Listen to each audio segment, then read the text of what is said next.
Steven Seagal's open right hand shot across Johnny Carson's desk toward Chuck Norris's face. Chuck's left forearm came up 4 inches and caught it, palm against wrist. Clean. The same outside block he'd drilled 20,000 times on the heavy bag in his garage back in Tarzana. The slap stopped 6 inches from his cheek. Seagal's fingers were still spread wide. Ed McMahon's coffee was halfway to his mouth. Johnny hadn't moved. A second earlier, Chuck had told Seagal he couldn't hit him no matter how hard he tried. It was a joke. The 480 people in the studio laughed. Seagal didn't. What happened in the next 90 seconds was the only real fight Chuck Norris and Steven Seagal ever had. Neither of them would ever talk about it in public. Johnny Carson took the memory to his grave, and the tape sat in an NBC vault for the next 35 years, seen only by the handful of people who were in the room that night. That morning, Chuck was at the dojo in Sherman Oaks, working the heavy bag, when Bob Wall stopped him. Bob said there was something Chuck needed to hear. Steven Seagal was going around telling people that Chuck didn't know what a real fight was. Chuck let the bag come to rest against his forearm and asked Bob why he was bringing this up now. Bob said it was because Seagal was the other guest on Carson that night. Chuck looked at Bob for a long moment. Then he turned back to the bag and threw 6 rounds on it without a word. He told Bob life would handle it. He worked the bag another 40 minutes and didn't bring it up again. At 8:30 that evening, Chuck was in the green room at NBC. The green room sat at the back of Studio One in Burbank, past the wardrobe corridor, with a small television bolted to the wall. His publicist was with him. A pot of coffee no one was drinking sat on a side table. Chuck hadn't seen Seagal. Seagal had his own green room down the hall. His people had asked the show's producer, Fred de Cordova, to make sure the 2 rooms didn't share a corridor. De Cordova had said yes, without asking why. Chuck's publicist mentioned it in passing. Chuck said, "All right." They watched Seagal's segment on the monitor. Seagal walked out to a polite reception, the kind of clapping you get when a floor manager has told the audience to clap, and nobody's quite sure who the man walking out is. He wore a black silk shirt buttoned to the throat and sat down without acknowledging Ed McMahon. Ed noticed. Ed noticed everything. The segment ran 14 minutes. Seagal spoke in a soft voice, eyes half-lidded, the same way he'd spoken in every interview since Above the Law came out 3 years earlier. He talked about Aikido training in Osaka. He talked about a dojo he'd run in Japan in the 70s that no student from that period had ever placed him at. He talked about time he'd spent with the CIA that no serving officer had ever confirmed. He talked about real combat experience in situations he wouldn't describe further. Ed McMahon, at the end of the desk, laughed twice, out of habit, at places where nobody was asking for a laugh. Carson didn't laugh. He listened, the way he listened to a guest he wasn't sure about, pen in hand, half a question already sitting on his cue cards. Carson asked about Out for Justice. Seagal said, "Johnny, what I do is different from what most people are used to seeing in an action picture." Carson said, "Different how?" Seagal said, "What people see on screen is a sport. Karate is a sport. It has rules, rings, points. What I do is what happens when a man is trying to kill you, and there are no rules." The audience murmured. Ed shifted in his chair. Carson glanced toward the wings. Carson mentioned Chuck was up next. Seagal's face changed. He said, "Chuck is a friend. Chuck is a good movie fighter." Carson caught the phrasing the way Carson always caught phrasing. Movie fighter. Seagal smiled. "There's what works in a picture, Johnny, and there's what works when it's real. Chuck's work is entertainment. What I do is different." Carson looked at him for a moment. Dry, the way only Carson could be dry, he said, "Steven, Chuck is going to be sitting in that chair in about 90 seconds. You want me to give him a chance to answer that, or do you want to move on to the film clip?" Seagal said, "Chuck and I are old friends, Johnny. There's no answering needed. He knows where I stand. He's always known. Carson held on him for one beat, then cut to commercial. In the green room, Chuck's publicist watched Chuck's face. Chuck's face didn't change. Doc Severinson's band played Chuck out. The reception was loud, louder than Seagal's. The kind of ovation that comes back up through the floor of the stage and moves the pens on the desk. Chuck acknowledged it with the small wave he always did, walked to Carson's desk, and shook Johnny's hand. Seagal didn't stand, didn't put out a hand. Chuck noticed. He sat down anyway. Carson said, "Chuck, welcome back. Stephen and I were just talking about the difference between martial arts for the screen and martial arts for real situations." Chuck, careful, said, "Is that right, Johnny?" Chuck decided, the way any professional on Carson decided, to take the air out of this with a bit. Not a confrontation, a bit. Something the audience laughed at, Seagal laughed at. Carson pivoted off. That was how the room worked. That was what Carson booked you for. You gave the audience a moment. You sold your picture. You went home. Chuck turned to Seagal with the small, on-camera smile the audience had seen 100 times on his press tours. He delivered the line as a joke. "Stephen, you and me both know you couldn't hit me if you tried." The audience laughed. Laughed the way an audience laughs at a friendly rib on Carson. Ed laughed. Carson smiled and looked down at his cue cards. Seagal didn't laugh. There was a beat of silence.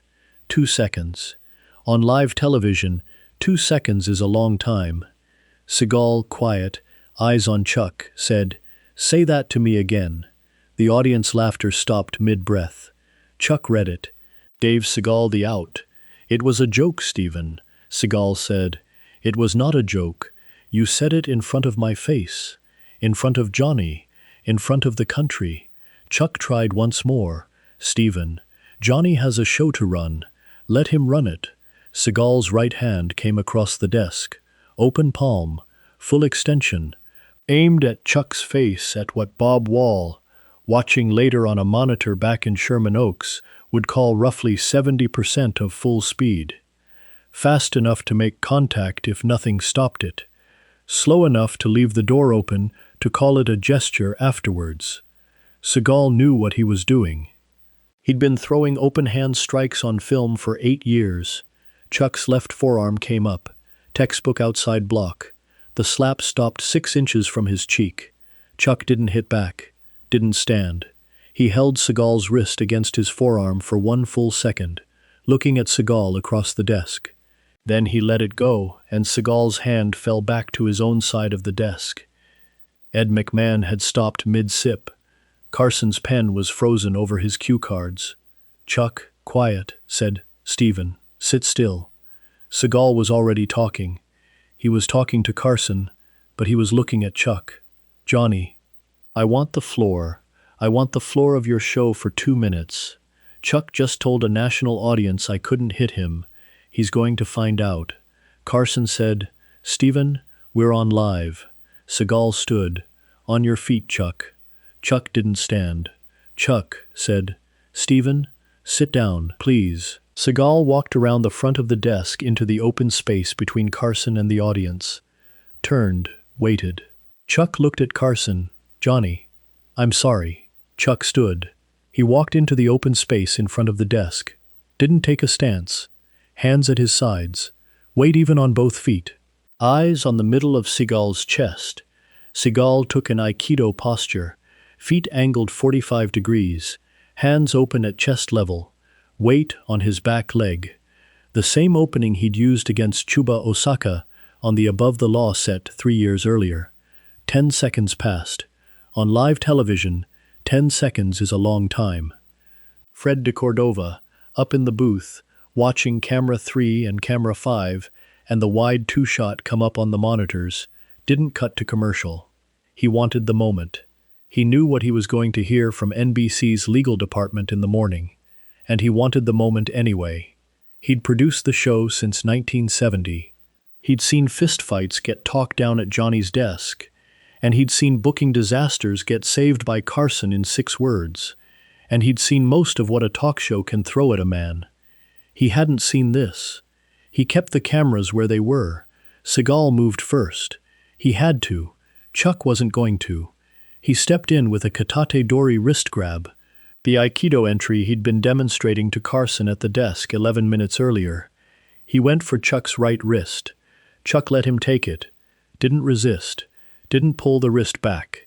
Seagal started the kotegaeshi rotation, the outward wrist turn that had put a stuntman on his back on the Hard to Kill set the year before. The rotation started. Chuck stepped into it. The switch stance pivot he'd learned from Master Shin in a converted house in Songtan in 1960. Half an inch and a whole lifetime.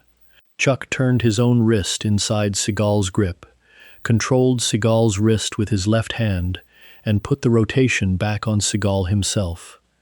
Seagal's own Aikido technique, applied to Chuck, ended up applied to Seagal. Seagal's knees buckled. He went down to one knee on the Carson stage. His right hand was still trapped in his own wrist rotation. His left hand went out to the carpet to catch his weight. Chuck held the lock for 1 second, long enough for camera 3, camera 5, and the boom mic to all catch it, long enough for Ed McMahon, who had started to rise from his chair, to sit back down. Then he let go, stepped back 2 paces, hands at his sides. Bob Wall, watching on the monitor back in Sherman Oaks, said out loud to nobody, "That's Master Shin, February 1960. He was right. It was. Any professional embarrassed on live television takes the release for the mercy it is, straightens his shirt, walks off. Seagal didn't. Seagal stood up and did the thing that decided the rest of the night. He threw a strike. An Irimi entering step with a right hammer fist to the temple. A strike Seagal had never thrown on film because his own choreographers had called it too dangerous for a co-star to take. He threw it now, at Chuck, on live television. With no choreographer in the room and Ed McMahon 15 feet away, Chuck slipped it. The same slip he'd used against the David Carradine cross, on beat 22 of the master shot on the riverbed.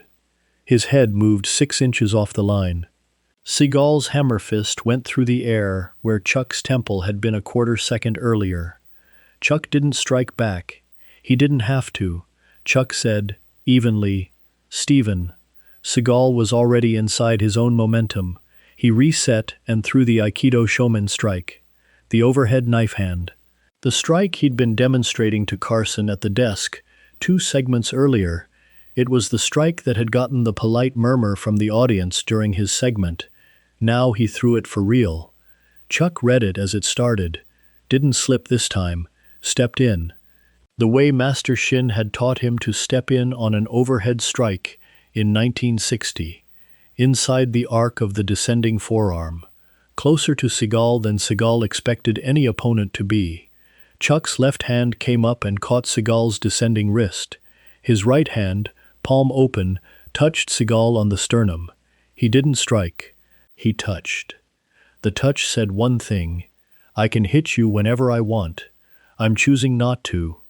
The same open palm correction Chuck had given Colonel Briggs on the parade ground at Osan in August of 1970. The same correction he'd give a stuntman named Frank Tarver on a Burbank pavement 6 years after that. Seagal felt the palm on his sternum. His eyes went down to Chuck's hand. Every camera in the studio caught it. Camera 3 from the left, camera 5 from the wide, and the boom mic overhead picked up the small dry sound of an open palm touching silk. Seagal did what a man does when striking has failed twice. He shot for a leg. Not clean Aikido anymore. He walked away from the system he'd been selling for 8 years and reached for something more direct. A grab at Chuck's lead leg, the way a wrestler shoots the pipe. Chuck sprawled, a real sprawl, hips back, weight down onto Seagal's shoulders. The same counter he'd drilled in the Sherman Oaks dojo with Bob Wall for 15 years. The same counter Benny the Jet Urquidez had run with him on a mat in North Hollywood every Thursday morning for most of the 80s. Seagal's drive stopped on the Carson stage carpet. He was on his hands and knees with Chuck's weight across his back. His hands slid on the carpet. His right knee buckled once and reset. His silk shirt bunched at the shoulders. For the first time since he'd walked out onto Carson's stage 26 minutes earlier, he wasn't in control of the room. There were 4 ways to end the fight from there. A knee to the ribs, a hand to the base of the neck, a shove to walk him onto his face, a rear naked choke. The same choke Jean LaBelle had put on Seagal the year before on a film set that Seagal still disputed happened. Chuck did none of them. Chuck slid off. Stepped back 2 paces, hands open at his sides. Seagal was on his hands and knees in front of Ed McMahon's chair, in front of 480 people, in front of 29 million households. His hair was loose across his face. His silk shirt was untucked at the back.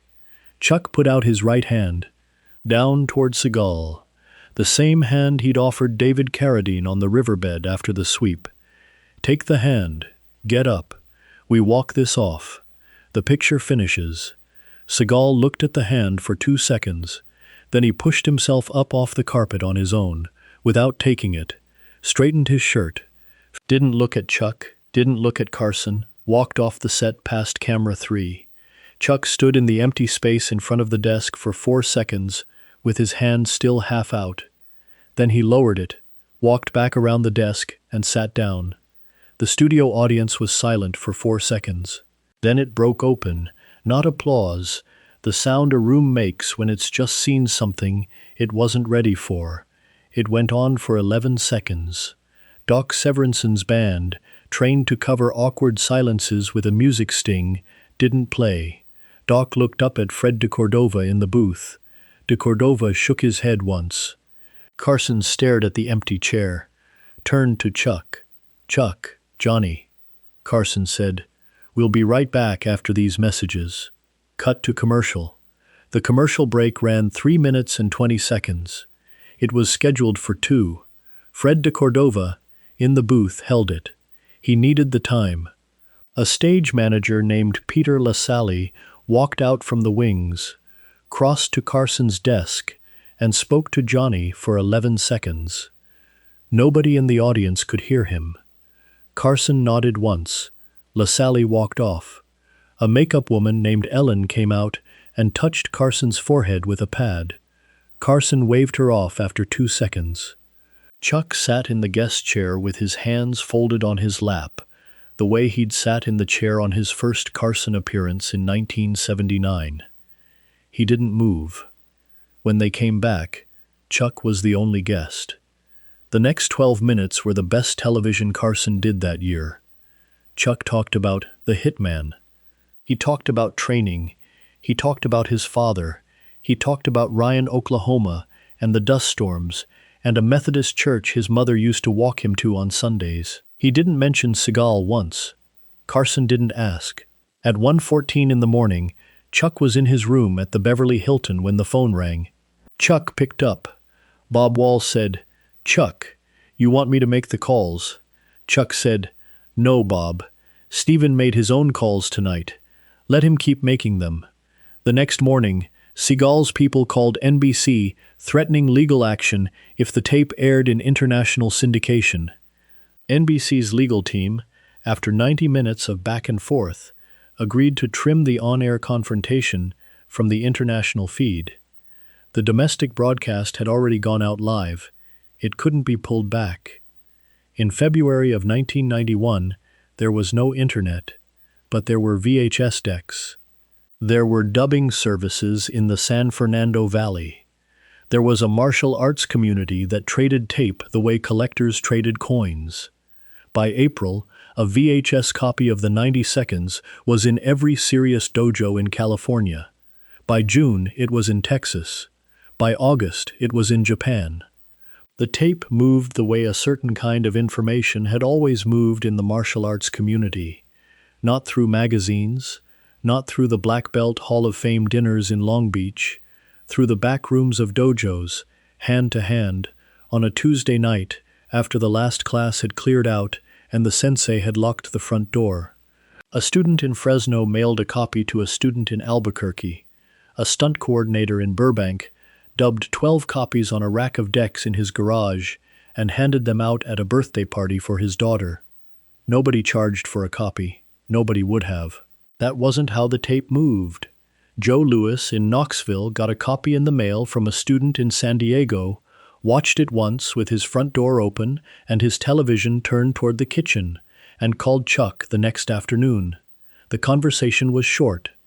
Chuck wasn't home. Lewis left a message on the answering machine that said, "Chuck, it's Joe. I saw it. Call me when you can." Chuck called back 4 days later. They spoke for 6 minutes about a fishing trip in Florida in the 80s and didn't mention the tape once. By the end of the year, a Korean grandmaster who had taught Chuck in a converted house in Songtan in 1960 had seen it in his office at the Karate Institute of America, had watched it once, and hadn't needed to watch it again. Bob Wall got a call from Gene LaBelle in March. LaBelle had been quiet since the previous year's incident on the Out for Justice set that Seagal still disputed had happened. He didn't stay quiet after Carson. "Bob, we're done." "I know, Gene. Chuck did it for us," Bob said. "Chuck did it because Steven made him do it. That's the only reason Chuck did it." Between 1991 and much later, Seagal never spoke about the Carson appearance in public. Asked once by a French journalist in 2004, he said only, "I was in New York that week." He wasn't. The tape had a date on it.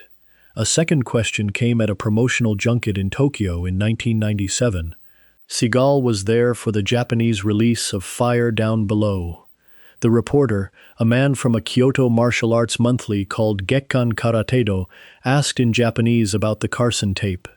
The translator, a woman the studio had assigned to Seagal that morning, translated the question in full. Seagal listened with his hands folded on the table. He waited 4 seconds. Then he stood up, said one sentence to the translator in English, and walked out of the room. The translator, asked afterwards by the reporter what Seagal had said, would only repeat the first 3 words. He said, "We are done." Chuck was asked about the Seagal segment exactly once. It was by a reporter at the Cannon lot in 1993, between setups on a Walker pilot. Chuck gave him the small smile he gave reporters and said, "Steven and I were on Carson together once. That's all there is to say about it." The reporter waited for more. There wasn't more. Carson never mentioned the Seagal segment on air again. In retirement interviews years later, asked to name the most surprising moment of his last 5 years hosting, he said, "Something happened on the show in February of '91 that I still don't have the words for. Steven Seagal was involved. That's all I'll say." Fred de Cordova, the producer who chose not to cut to commercial, kept the master tape in a labeled box in the NBC vault marked Carson, February 12, '91, "Do not erase." The box was still there when he retired in 1992. Where it is now is the subject of a small, stubborn argument among Tonight Show archivists. Bob Wall never showed Chuck the black belt article he'd been carrying in his gym bag since September. He took it out of his bag on the morning after Carson, folded it in half again, and dropped it in the trash can by the front door of the Sherman Oaks dojo before Chuck arrived for the 8 o'clock class. Chuck came in at 7:55, changed into a black gi, and started on the heavy bag. Neither man mentioned Carson. They worked in silence for 40 minutes. Then Chuck said, "Bob, 6 on the pads." Bob said, "6." They ran the pads. They worked the pads for 22 minutes. Bob called the numbers. Chuck threw the combinations. Neither man spoke except to call the count. The 8 o'clock class started coming in at 7:58, 6 students in white jaws, and they saw Chuck on the pads with Bob, and they did what students at that dojo had learned to do over 15 years. They bowed at the door, walked to the mat, and started to stretch. Nobody asked Chuck about Carson. Nobody would ask Chuck about Carson at that dojo for the next 19 years. Anyone can reverse a wrist lock. Bob Wall could reverse it. A brown belt could reverse it. badly, and still put a man on one knee if the geometry was there. The reversal took less than a second, and Chuck had drilled it 10,000 times before he ever needed it on live television. The line cost him something. It would have been easy when Bob Wall carried the black belt article in his gym bag the September before to make a call. One call to a friend at Warner, one word to Chuck's own publicist. And Steven Seagal isn't on The Tonight Show the same night as Chuck Norris, in February of '91. Chuck didn't make the call. When his publicist told him Seagal had been booked first, he said Steven was there first, and left it. It would have been easier, in the green room at NBC that afternoon, to send a note, 2 lines on a piece of hotel stationery. "Steven, let's both do our segments and go home." And the confrontation never happens. Chuck didn't send the note. It would have been easier still, at the desk in front of 480 people, not to make the joke. Sit quiet, answer Carson's question about the hitman, wave to the audience, go home. Most men, watching another man dismiss their life's work on national television, don't make a joke about it. They do something else. Chuck made the joke. He gave Steven Seagal the easiest out he was ever going to get on live television. A chance to laugh at himself in front of 29 million households and walk away with his dignity and his Out for Justice press tour still intact. Seagal didn't take it. He came across the desk instead. That's the part of the story that doesn't make it into the highlight reel. Not the wrist reversal, the line before it. The joke Chuck told a man who'd been telling anyone who would listen that Chuck's whole life was a lie, and who was given one clear chance, on Carson, in front of the country, to laugh it off. He didn't. He threw a slap at Chuck's face instead, and Chuck blocked it. Thanks for sticking with me to the end. If you enjoyed this, then you'll love the stories from the behind the scenes of Chuck Norris's movies. Scan the QR code on the screen to get your copy, or visit realstoriesfromtheset.com. The book takes you on a journey. The Coliseum fight with Bruce Lee. The 4 days in the West Texas dirt with David Carradine. The squib that nearly took his eye in Manila. The helicopters that went down in the Philippines. All gathered into one place for the first time. And remember to hit subscribe. I'll see you in the next one.